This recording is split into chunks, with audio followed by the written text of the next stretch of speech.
how easy it is to sing? Nothing to it. You can do it. All of a sudden, this rhythm hit me for this piece. It was in your subconscious. It was in my subconscious. And that's what you thought was survival, and that's what you thought was... And that's what I was doing, was surviving. Right. Today I'm living. The aim of the game is to be able to get the sound, get the feeling, get the mood of whatever you're doing. And that's what I do. If you can sing what's in your heart and keep time, that's it. Yes. Yellow. And say, for example, you got a girlfriend, right? And you're fighting, right? And she says something like, "You're a freaking asshole!" Like, what did you say? That is dope. She was like, "You knew where this is impossible." Oh, that's a freaking dope title. You're impossible. We do something, it's art. Art is magic of itself. There's no higher art form than magic. Magic has no higher form than art. So anyway, that's the piece I wrote, and I think it's my best composition so far. Thank you. We got it. We got it. Thank you. Hey, thank you, Norman.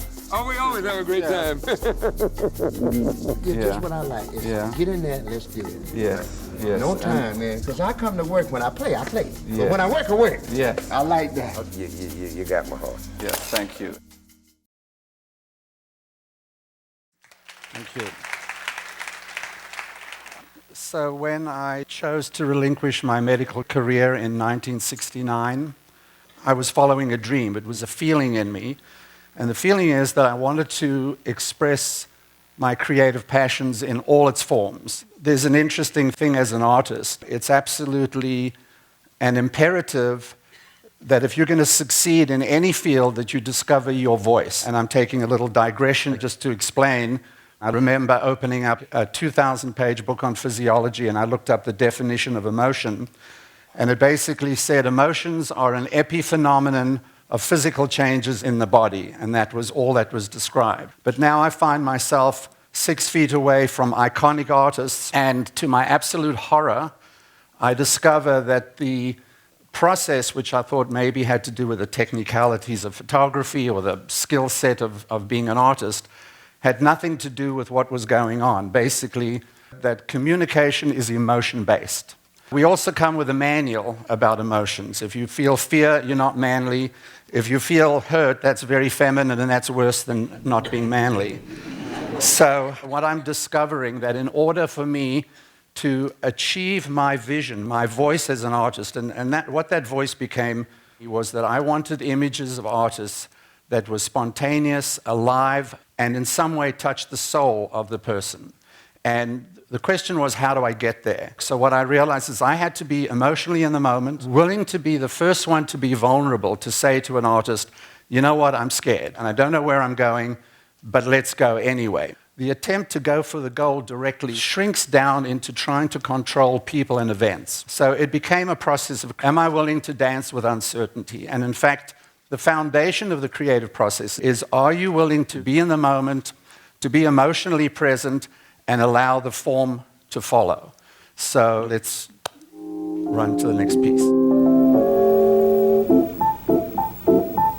How old were you when you first started playing piano? When you say how old I was when I started to play piano, I could say 3 years old maybe, because that's what I didn't know that there was such a thing as separating that, and making different.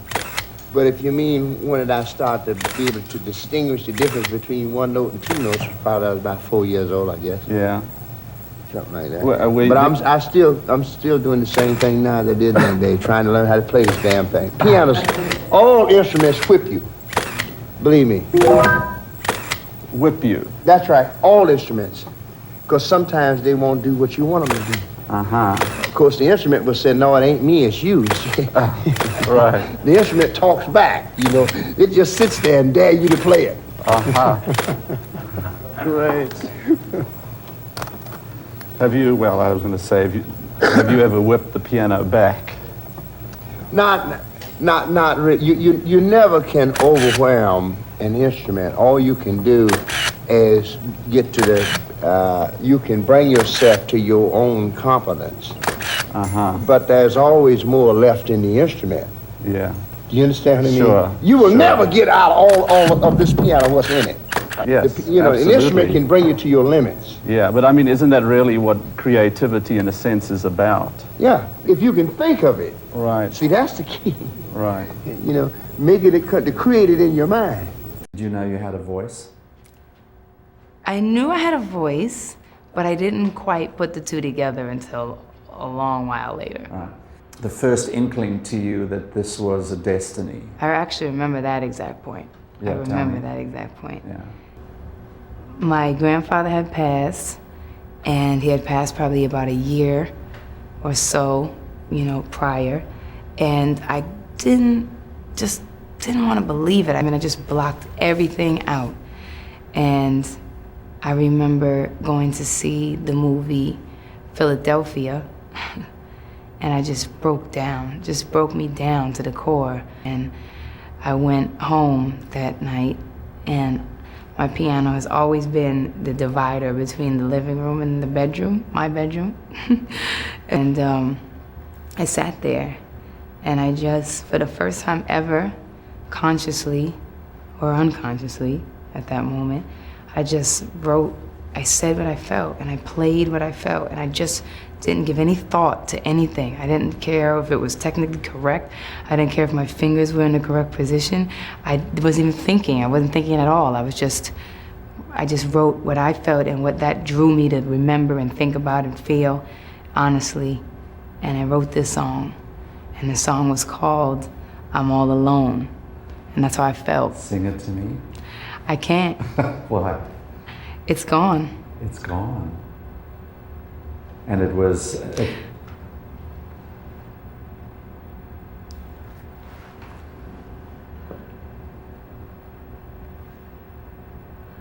I remember it was something like you, so I suddenly came back. I sit here all alone, and I wonder what is wrong. Why are there so many deaths, so many lost survivors? Why are there so many deaths, so many lost survivors? I'm all alone. You see, this stuff never disappears because it sits in that beautiful library called your subconscious mind, and it's all there. And so this is you discovering in that moment the future of your voice. Mm-hmm. How old were you? 12, I think. Okay, touched by both the pain of separation and the sadness and the beauty of being able to respond. Does that describe it? Touched by the separation. Of your grandfather dying? Definitely, and also touched by the inspiration of being able to express it and not having to suppress it, not having to hide from it and run from it and be afraid of it. Right, and what you did, you put the arms of creativity around yourself. And then I gave myself a big hug. Yeah. And then, and then all hell broke loose. That's where it began. I want to jump back a little bit. So Okay. now you're learning to play piano. What made you decide piano was where you wanted to go? My mother noticed that I was interested in the piano, so on my 7th birthday, which was a year or less later, what arrives in my house? An upright piano. Right. I remember looking out the window and my father's truck driving up, my father getting out and some of his brothers that helped him, and they were moving this piano out. I said, Mama, that's a piano. Who's that piano for? Whose piano is it? She said, son, that's your piano. This is for your birthday. I said, oh.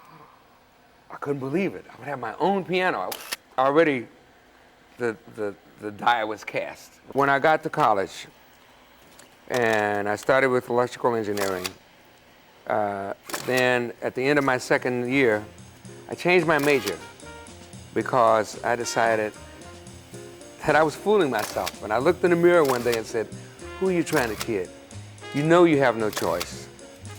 You have to go through that door of being a musician. Exactly. There's no choice. Exactly. And so that was it. I changed my major to music composition and I got my Bachelor of Arts in music composition. You see, what's interesting, I don't want to go too far because we Okay. need to move on, but that choice point, because there's always on the journey, Right. there's always the call, and then there's a point where the fear comes up. Exactly. And then you have to decide, there is no choice here, the choice is made, and it takes a courage. Exactly. You know, But you were scared, you didn't I was want scared. But at this point, the desire and the drive was stronger than the fear. I was either going to do it and succeed or do it and fail. Right. There was no not doing it. But you were willing to go. I was willing to go. Yeah. Thank you. So the paradigm shift for me was to jump out of trying to control outcomes and to get into the moment. It also required that dance with uncertainty, which was very scary for me. It also required me to come to a different relationship with fear. What I found that if you're going to be stepping into the unknown as an innovative artist, you better feel fear, because if you're not feeling fear, you're probably not stepping into the unknown. You're probably stepping into something you know. So I began to work with artists, and as I began to deal with my own uncertainties, discovering another secret that they were just as scared as me, and realizing that fear is an inner resource. It's a compass that often tells you this is exactly where you need to go, rather than the opposite way. So as I'm starting to overcome my fear around the fear of being out of control, I started to explore the nature of being in a state of uncertainty. And what started to happen is I realized that my session followed a certain pattern, which I could very consistently see unfolding as I was going. And for the first 10 years, I was able to define 4 stages. Later on, discovering some work that anything in movement, anything in process, requires a 7-step dynamic, which is not part of what this conversation is. But I began to look for the other steps. And so, is there order in the chaos? And what started to unravel for me was all creation begins in the mind as a dream, in the imagination. What comes up next is the objection or the resistance or the fear. Can I do this? Am I good enough? Will I end up by losing the love? Is it arrogant? So it's a normal archetypal pattern. The dream comes up comes the resistance to the dream, and in order to move forward, the next step, as I was beginning to experience in my own work and working with artists, am I willing to go forward in spite of the fear? A definition of courage. That is, even though I don't have all the answers, am I willing to step forward? And it brings you to that 4th step, which is the turning point or the commitment to act in spite of the fear. The most interesting thing about the turning point is that you never have all the answers. By definition, if you're stepping into the unknown to do something that is original, that has never been done before, that is innovative, not what I say just creative, but innovatively creative, you're stepping into basically in a certain way the archetype of the fool on the edge of the precipice. Are you willing to jump into the unknown? Will the net appear?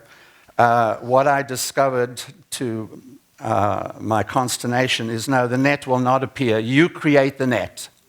And what's really interesting about the creative process is that the innovative artists that I've been working with for decades, they know they are the creators of their own work. They're also the creators of the outcome.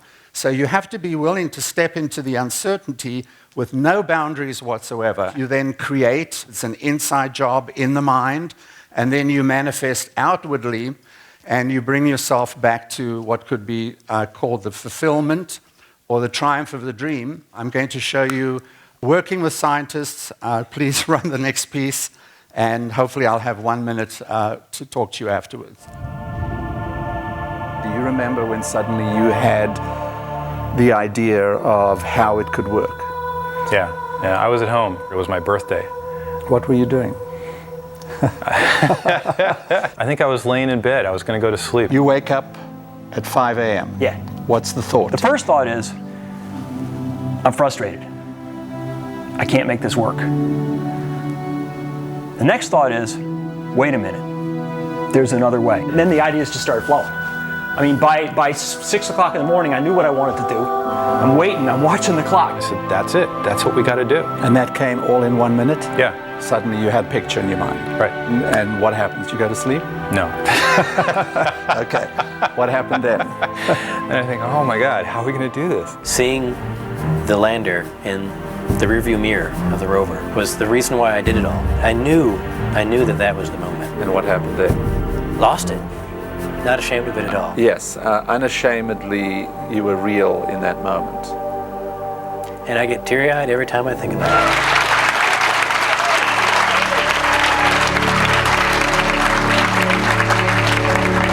But my brother Mike gave me the reinforcement, what I needed to, I guess, put that moment in perspective. And he told me that we should all be so fortunate to work on something that moves us to tears. That it touches your soul. And it still does. Goldstone has the carrier signal in lock from the rover. So you're in bed and you're on fire. Yeah. Correct. This is your birthday. What's the date? April 3rd, What year? 2000. So April 3rd, 2000, on your birthday, you're lying in bed and you get an idea. That correct? That's right. And now it's walking on Mars. Yeah, it sure is. How does that feel? It's surreal. It is really surreal. I mean, The power of a dream. I mean, isn't it? I mean, it was a waking dream, thinking about Mars. thinking about how to get there.